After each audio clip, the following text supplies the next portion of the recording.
Kami dari kelompok 6 mata kuliah belajar pembelajaran biologi dengan dosen pengampu yaitu Bapak Iwan Ridwan Yusuf MPD akan mempraktekkan video micro teaching dengan model pembelajaran PJBL. Dan saya sendiri yaitu Narlawi sebagai siswa 1. Saya Yovita Nathania sebagai guru. Saya Jasmine Rodatun Nurun Ain sebagai siswa 2. Saya Intan Salwa Putri sebagai siswa 3. Saya Nadia Rinil Rahma sebagai siswa 4. Mari kita saksikan video ini.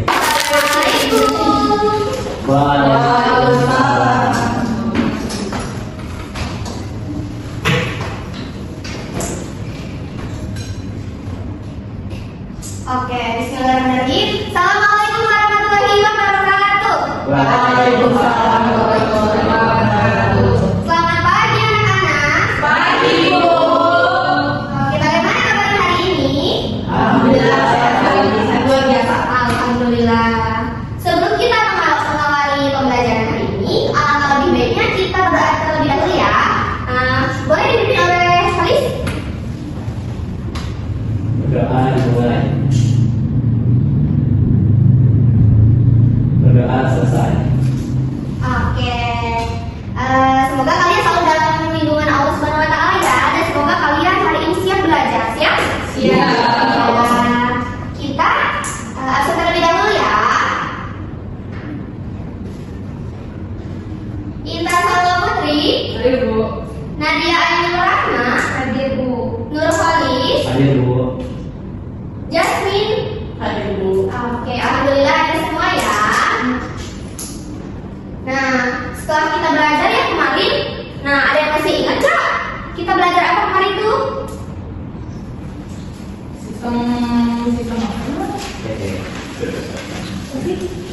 Sistem pernapasan, Ibu. Iya, setelah itu apa? Ini, Bu, metabolisme. Oh iya, benar, metabolisme ya. Iya. Oke, sekarang kita itu akan belajar lanjutan dari metabolisme, yaitu anabolismenya ya. Nah, jadi metabolisme itu apa sih? Nah, metabolisme itu adalah semua proses kimiawi yang terjadi di dalam tubuh makhluk hidup. Untuk apa? Untuk menunjang kehidupan. Nah, reaksi-reaksi ini memungkinkan tubuh kita untuk mendapatkan energi, tumbuh, terus memperbaiki sel, dan juga menjaga fungsi tubuh tetap berjalan.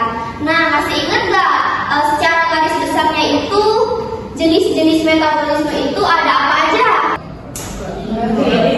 Lupa, Bu. Oke, Ibu akan ulas sedikit ya yang kemarin kita telah pelajari. Nah, ada 2 jenis ya. Apa aja sih Bu gitu ya? Secara garis besar, metabolisme itu terbagi menjadi 2. Yang pertama ada katabolisme dan yang kedua ada anabolisme. Nah, katabolisme itu apa? Nah, katabolisme itu adalah proses penguraian molekul yang kompleks menjadi sederhana. Ingat-ingat apa? Kompleks ke sederhana. Nah, ini itu sambil menghasilkan energi. Nah, contohnya apa sih? Contohnya itu respirasi seluler. Terus saat glukosa dipecah menjadi atau menghasilkan energi. Nah, selanjutnya ada yang kedua yaitu anabolisme. Nah, ini yang akan kita pelajari ya. Anabolisme itu apa? Anabolisme itu adalah proses penyusunan molekul sederhana menjadi kompleks. Ini kan berarti membutuhkan energi ya. Iya, contohnya apa? Contohnya yang paling terkenal gitu ya, yaitu fotosintesis pada tumbuhan. Itu masih ada yang belum paham? Nanti, Bu. Oke, mau Ibu berikan contohnya ya. Contohnya itu apa aja? Misalnya begini, nih saat tumbuhan melakukan fotosintesis ya, dia itu menyerap karbon dioksida ya, atau apa? Atau CO2 dari udara dan juga air ya, K2O dari tanah. Nah, terus itu tuh dengan bantuan apa? Dengan bantuan cahaya matahari. Nah, dari 2 zat sederhana ini disusun menjadi glukosa. Glukosa itu apa? C6H12O6, yaitu makanan bagi apa? Bagi tumbuhan. Nah, proses penyusunan seperti ini adalah contoh reaksi dari anabolitik. Nah, selain itu, di dalam tubuh kita juga terjadi anabolisme. Contohnya apa sih? Yang pertama ada penyusunan asam amino menjadi protein. Yang kedua yaitu penyusunan glukosa menjadi glikogen untuk menyimpan energi. Nah, dari reaksi-reaksi anabolitik ini penting nih untuk pertumbuhan, perbaikan sel, dan juga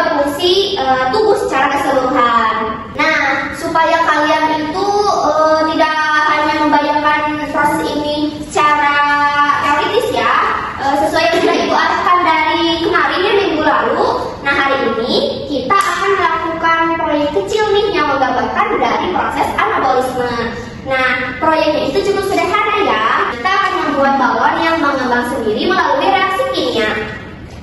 Antara apa gitu ya, antara cuka dan juga soda kue. Proyek ini itu akan membantu kalian memahami bagaimana sebuah reaksi itu bisa menghasilkan produk baru, seperti halnya reaksi anabolitik menyusun senyawa baru di dalam tubuh. Nah, sesuai arahan Ibu minggu lalu, kelompok 1 sudah pada bawa barang-barangnya? Sudah, Bu. Oke, sudah siap? Sudah siap. Oke, Ibu persilakan ya kepada kelompok 1 untuk menjelaskan dan juga mempraktekkan ya. Silakan.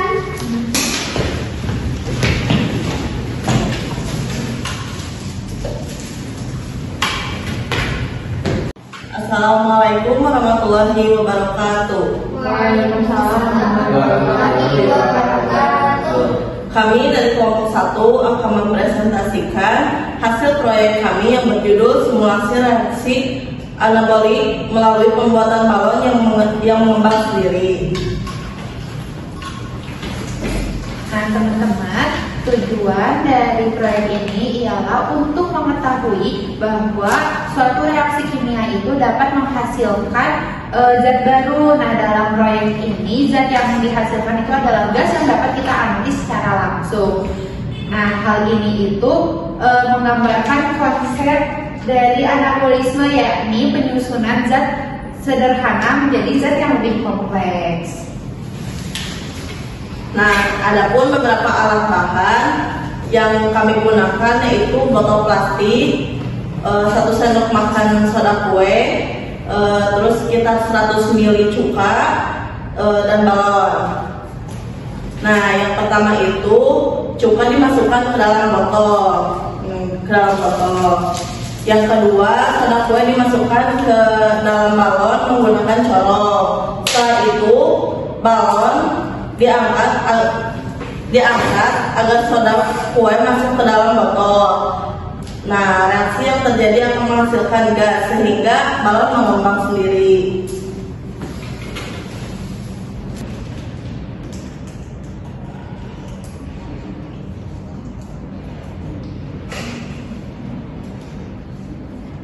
Soda kue ya teman-teman.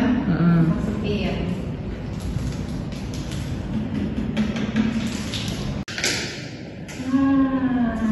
Jadinya kayak gini teman-teman.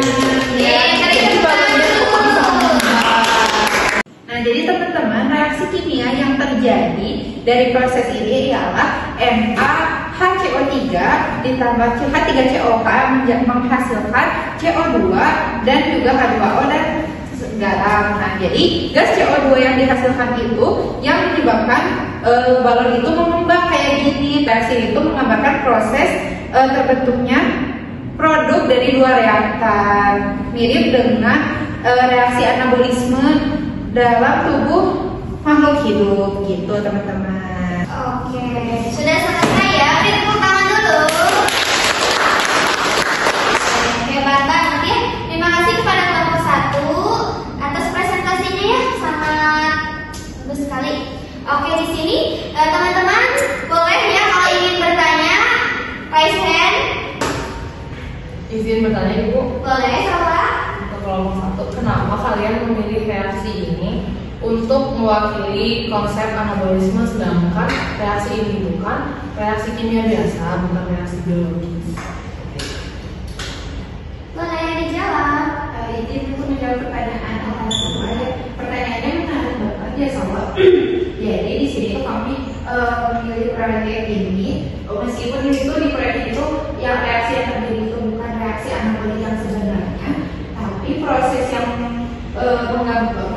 itu bisa menggambarkan prinsip dasar dari konsep anabolisme, yakni pembentukan 2 zat menjadi zat yang baru dan menghasilkan sesuatu yang dapat kita amati secara langsung, yaitu tadi gas yang bisa membuat balon itu mengembang seperti ini. Jadi menurut kami itu ini itu bisa menjadi simulasi sederhana untuk membantu pemahaman konsep terkait anabolisme.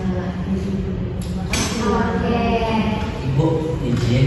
Boleh, mana Halis? Berarti kalau misalkan kayak gitu, apakah gas CO2 itu bisa disamain dengan CO2 enggak dalam proses fotosintesis gitu? Pertanyaannya menarik. Sebenarnya tidak bisa disamakan secara fungsi karena CO2 adalah hasil samping dari reaksi kimia asam basa, sementara O2 adalah hasil dari reaksi anabolisme fotosintesis. Tapi dari sisi mekanisme keluarnya gas sebagai produk itu bisa membuat kita membayangkan bahwa reaksi anabolisme juga bisa menghasilkan produk berupa gas dan atau energi. Oh, oke, makasih. Oke, beri plus. Oke, terima kasih kepada kelompok 1 atas presentasi dan eksperimennya yang menarik ya. Oke, anak-anak, dari proyek ini kita belajar bahwa pembelajaran itu bisa lebih mudah dipahami jika kita mencoba melihat konsep biologi melalui eksperimen sederhana yang telah tadi kita coba ya. Nah, dari proyek tadi itu kita lihat nih bahwa dua zat itu bisa bereaksi dan juga membentuk zat baru. Dalam reaksi tubuh, proses ini tuh dikendalikan oleh enzim dan juga berlangsung dalam kondisi yang sangat teratur. Nah, tapi eksperimen ini tuh sudah cukup bagus ya untuk memperkenalkan prinsip dasar anabolisme. Walaupun proyek ini bukan reaksi anabolisme sederhana, modelnya bisa membantu kita memahami proses penyusunan senyawa dan juga hasilnya. Sampai sini paham? Insya Allah.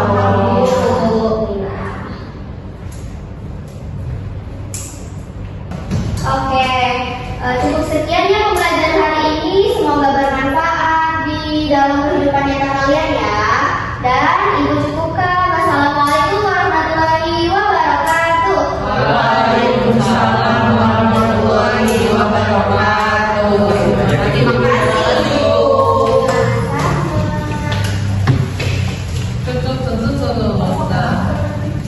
Mereka ya.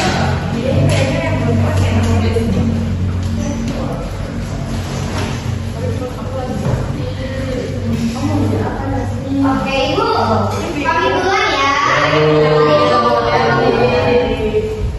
Sekian video praktek micro teaching dengan model pembelajaran PJBL dari kami. Terima kasih. Wassalamualaikum warahmatullahi wabarakatuh.